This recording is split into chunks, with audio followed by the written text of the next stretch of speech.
ایکسل بیسکس په دې درس کې په سیل موډز باندې کار کوو.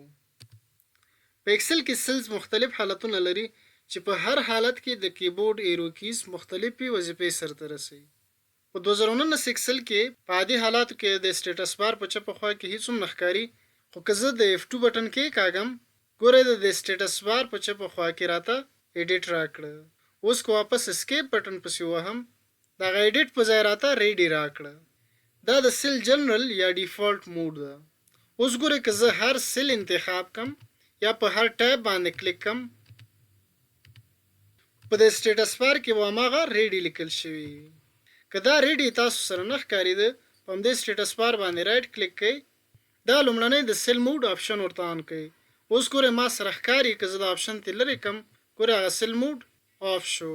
واپس که په همدې سیل موډ باندې کلیک کم واپس به راته وایي چې ریډي. خو اوس په دې سیل موډ کې ماته ریډي ښیي. که زه په دې سیل کې یو څه انټر کړم مثلا 40 ګورئ هغه ریډي یې راته په انټر باندې تبدیل کړ. اوس که زه د رایټ ایرو کی پسې کلیک کم ګورئ په دې ښي خوا کې دا سیل راته انتخاب کړ او د سیل موډ هم ورسره ډیساپیر شه. که په همدې سیل کې یو بل څه ورته انټر کړم مثلا 30 ګورئ بیا وایي چې دا سیل په انټر موډ کې ده. که زه د رایټ ایرو کی پسې کلیک کم د ښي خوا دا سیل راته انتخاب کړ او د سیل موډ هم ورسره ډیساپیر شو. دلته که بیا یو بل څه ورته انټر کوم ګورئ بیا وایي چې دا سیل په انټر موډ کې ده. که په دې سیل کې زه ورته وایم چې مساوي ګورئ اوس راته په سټیټس بار کې انټر ښیي، خو که زه د لیفټ ایرو کی باندې کلیک کم ګوره هغه انټر موډ په پوینټ موډ باندې تبدیل شو. په پوینټ موډ کې د ایرو کیز د ریفرنس سلیکشن کار کوي. اوس که بیا زه په منفي باندې کلیک کم دغه پوینټ موډ یې راته واپس په انټر موډ باندې تبدیل کړ. بیا که په لیفټ ایرو کی باندې کلیک کم انټر موډ یې راته واپس په پوینټ موډ باندې تبدیل کړ. اوس که زه د انټر بټن پسې کېکاږم ګورئ دا لاندې سیل انتخاب شه او د سیل موډ هم ورسره ډیساپیر شه. خو که زه په دې سیل باندې یا ډبل کلیک کم او یا دا سیل انتخاب کم د F2 بټن پسې کېکاږم ګورئ اوس په دې سیل موډ کې راته وایي چې دا سیل په ایډیټ موډ کې ده. په ایډیټ موډ کې که زه د ایرو کیز کېکاږم ګورئ مثلا لیفټ ایرو کی کېکاږم ګورئ دا کرسر ورسره یو کرکټر چپې خواته ځي. که د رایټ ایرو کی کېکاږم کرسر به ورسره واپس یو کرکټر ښی خواته ځي. که اپ ایرو کی کېکاږم ګورئ دا کرسر ورسره د سیل شروع ته لاړه. که د ډاون ایرو کی کېکاږم کرسر به ورسره د سیل اخر ته ځان رسوي. که زه په اخر کې ورته وایم چې جمع اوس غواړم چې په لیفټ ایرو کی باندې دا سیل راواخلم، خو که زه د لیفټ ایرو کی کېکاږم ګورئ دا کرسر په همدې سیل کې یو کرکټر چپې خواته راغی. خو که زه غواړم چې ایرو کی د ریفرنس سلیکشن دپاره استعمال کم د هغې دپاره دا ایډیټ موډ باید انټر موډ ته تبدیل کم. د دې دپاره چې ایډیټ موډ په انټر باندې یا انټر موډ په ایډیټ موډ باندې تبدیل کړئ د F2 بټن پسې کېکاږئ. اوس ګورئ دلته راته د ایډیټ موډ ښیي. که زه د F2 بټن پسې کېکاږم ایډیټ موډ یې راته په انټر موډ باندې تبدیل کړ. اوس که زه لیفټ ایرو کی کېکاږم ګورئ د ریفرنس سلیکشن وظیفه سرته رسوي او هغه انټر موډ یې راته په پوینټ موډ باندې تبدیل کړ. انټر پسې کېکاږم ګورئ دا سیل راته انتخاب کړ او د سیل موډ هم ورسره ډیساپیر شه. پنځم قسم موډ د ایکسټینډ سلیکشن موډ ده. که زه ورته په دې سیل کې ووایم چې مساوي مثلا ورته وایم چې سم که زه په لیفټ ایرو کی باندې کلیک کم ګورئ صرف یو سیل راته انتخابوي. ګورئ هر ایرو کی چې زه کېکاږم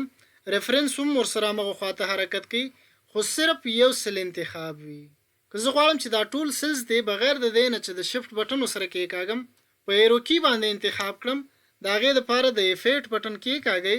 ګورئ دلته راته ایکسټینډ سلیکشن ولیکل. اوس که زه د رایټ ایرو کی پسې کېکاږم ګورئ غیر د دې نه چې د شفت بټن ورسره کېکاږم کولی شم چې له یو نه زیات سیلز انتخاب کړم. قوس بند د انټر ګورئ د دې مکملو اعدادو مجموعه یې راته راکړه. یا که په دې سیل کې زه ورته وایم چې مساوي سم د لیفټ ایرو کی کېکاږم مثلا دا سیل انتخابوم.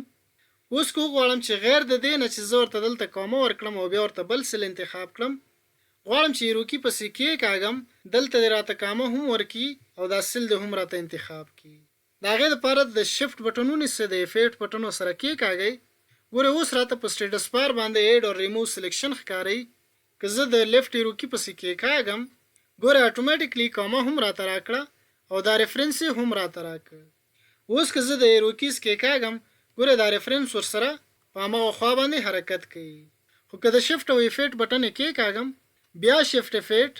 اوس بیا که لیفټ ایرو کی باندې کلیک کم ګوره یو بل کامه هم ورکړه او دا ریفرنس هم راواخیسته خو که په سټیټس بار باندې وګورو دلته ایډ او ریموو سلیکشن لیکل شوی دی اوس که بیا زه د شفټ او F8 بټن کې کاږم هغه ایډ او ریموو سلیکشن راته ختم کړه که په لیفټ ایرو کی باندې کې کاږم ګوره هغه مکمل ریفرنس راته واپس ډیلیټ کړه F8 بټن پس کې کاږم رائټ ایرو کی قوس بند انټر ګوره د دې مکمل اعدادو مجموعه راته راکړه دا سیل موډز او بعضې ډایلاګ باکسز کې هم پکارېږي مثلا که په دې کالم کې موږ وګورو ما دا ویلیوز په ډیټا ولیډیشن باندې راخیستي دي ډیټا ټیب باندې کلیک کړئ ډیټا ولیډیشن ګوره که په دې سورس کې وګورو ما ورته دا لیست راخیسته ده خو اوس که په سټیټس بار باندې وګورو دلته هیڅ هم نه ښکاري که زه په دې سیل کې کلیک کم په سټیټس بار باندې راته ښیي چې دا سیل په پوینټ موډ کې ده که زه یو ایرو کی کېکاږم مثلا ډاون ایرو کی ګوره د ریفرنس ورسره تغییر وکړه خو زه غواړم چې دا ریفرنس دې تغییر نه کوي واپس کنټرول زد باندې کلیک کوم ګوره هغه پوینټ موډ راته واپس په انټر موډ باندې تبدیل ک دا ځل د لیفټ ایرو کی کېکاږم ګوره یو مثبت نشان هم ورک او دا ریفرنس هم راواخیسته خو که زه غواړم چې د ایرو کیز د ماته د کرسر موومنت وظیفه اجرا کړي دا مکمل ورته په بک سپیس باندې ډیلیټ کړئ ګوره په سټیټس بار باندې راته انټر موډ ښیي که د F2 بټن پسې کېکاږم د انټر موډ راته په ایډیټ موډ باندې تبدیل ک اوس به ایرو کیز راته د کرسر موومنت وظیفه اجرا کوي همدغه شان که په دې کالم کې وګورو ما کنډیشنل فارمیټینګ لګولی ده دا یو سیل به انتخاب کم په هوم ټیب باندې کلیک کړئ کنډیشنل فارمیټینګ منیج رولز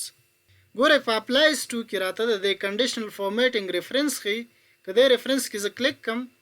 ګوره په سټیټس بار باندې راته پوینټ موډ راکه